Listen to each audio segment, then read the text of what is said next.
Hi, I'm Dr. Prashant Salvi, consultant robotic, laparoscopic and bariatric metabolic surgeon practicing at Jupiter Hospital, Thane. So, last couple of episodes we understood what exactly is bariatric surgery, who can undergo bariatric surgery, but there is a lot of myths surrounding bariatric surgery, what care is to be taken after the surgery and what patient feel after the surgery. So, it's a minimal invasive surgery and there are no big cuts on the body.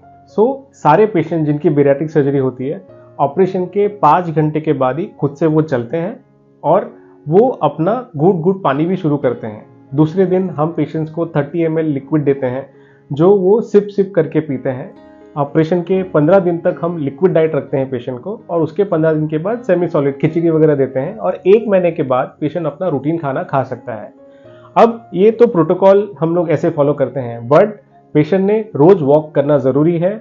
There is absolute no bed rest after the surgery, क्योंकि अगर आपका खाना कम है, आपका पानी भी कम होगा और अगर आप चलेंगे नहीं तो पैर में गुठली होने के चांसेस होते हैं, जिसको डीप वेन थ्रोम्बोसिस कहते हैं। सो इसकी वजह से हम सारे पेशेंट्स को चलाने की कोशिश करते हैं और वो ऑपरेशन के बाद घर पे भी चलते हैं।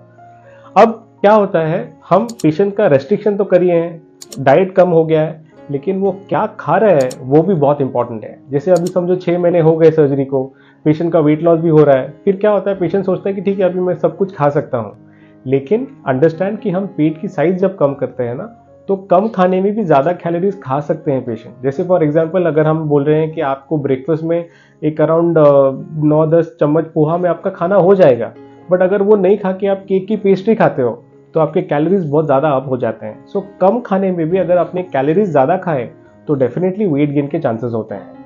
स्पेसिफिकली जब भी हम कोई बाईपास करते हैं कोई पेशेंट का, सो इन पेशेंट को हम स्ट्रिक्टली शुगर नहीं बोलते हैं, बिकॉज ये सर्जरी से डायबिटीज रिवर्स हो जाती है।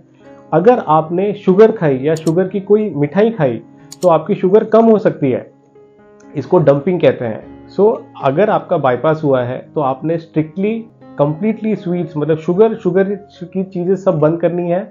आप शुगर फ्री डाइट ले सकते हैं, आप आपकी कॉफ़ी में या चाय में शुगर फ्री डाल सकते हैं, वो कंज्यूम कर सकते हैं।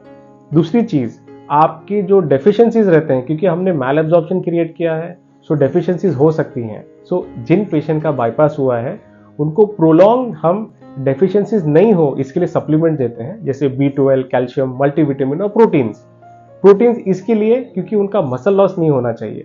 सो अंडरस्टैंड, अगर पेशेंट का बाईपास हुआ है सो प्रोटीन्स बहुत इंपॉर्टेंट है, मल्टीविटामिन्स जैसे कैल्शियम, B12, ये सारी चीज़ें इंपॉर्टेंट है और उन्होंने अगर ये ली तो उनको मैल एब्जॉर्प्शन नहीं होगा, उनको डेफिशिएंसीज नहीं होंगी। स्लीप पेशेंट्स में हम खाली पेट का हिस्सा कट करते हैं, सो खाली अराउंड 2 ईयर्स तक हम सप्लीमेंट देते हैं, उसके बाद सारे सप्लीमेंट्स हम बंद कर सकते हैं। अब कुछ पेशेंट ऐसा कहते हैं कि ऑपरेशन के बाद खाना ही नहीं जाता है। हम ऑपरेशन इसके लिए कर रहे हैं कि खाना कम जाए, बट जितना उनके शरीर को आवश्यक है उतना ही खाना जाएगा। उससे ज़्यादा थोड़ा भी लेंगे तो उल्टी हो जाएगी, क्योंकि साइज कम हो गई है तो खाना कम ही जाएगा। ज़्यादा लोगे तो डेफिनेटली वॉमिटिंग होगी। सो अगर पेशेंट को वॉमिटिंग हो रही है तो सबसे पहले आपने खाने की क्वांटिटी कम करनी है और कम करनी है। बाकी दूसरे जो मेडिकल प्रॉब्लम्स होंगे जिसकी वजह से वॉमिटिंग होती है, वो तो डेफिनेटली हम जब आपको फॉलोअप के लिए बुलाते हैं तब हम वो सब चीज़ें देखते हैं। सो ऑपरेशन के बाद follow up is very very important. ये कोई नॉर्मल सर्जरी नहीं है कि आपने सर्जरी कर दी फिर डॉक्टर को दिखना ही नहीं है बाद में, ऐसा नहीं होता। सो ऑपरेशन के बाद फर्स्ट हम 7 दिन के बाद पेशेंट को बुलाते हैं, 1 मंथ, 3 मंथ, 6 मंथ्स और एवरी ईयर उसके बाद पेशेंट को हम फॉलोअप के लिए बुलाते हैं। उनके ब्लड टेस्ट करते हैं 3 मंथ, 6 मंथ्स और एवरी ईयर उनके कुछ ब्लड टेस्ट करते हैं। बेस्ड ऑन दैट उसको डेफिशिएंसी है नहीं है, हम दवाइयाँ ऐड या कम करते हैं। So this is regarding the post op care, but most important is lifestyle modification. Bariatric surgery एक सेकेंड चांस है आपका वेट कम करने के लिए, आपको प्रॉब्लम से मुक्त करने के लिए, बट ये शॉर्टकट नहीं है। अगर आपका लाइफस्टाइल चेंज नहीं हुआ है, अगर आप मीठा खाना नहीं छोड़ते, अगर आप वॉकिंग भी नहीं करते, तो as a shortcut bariatric surgery को कंसिडर प्लीज मत करिए। So it is a second chance given to patients. उसके बाद आप वो सर्जरी को फेल या पास करना ये कंप्लीटली आपके हाथ में होता है। So don't consider it as a cosmetic surgery, do not take it as a shortcut. It is a much scientific way of losing weight, but backbone is always your lifestyle changes.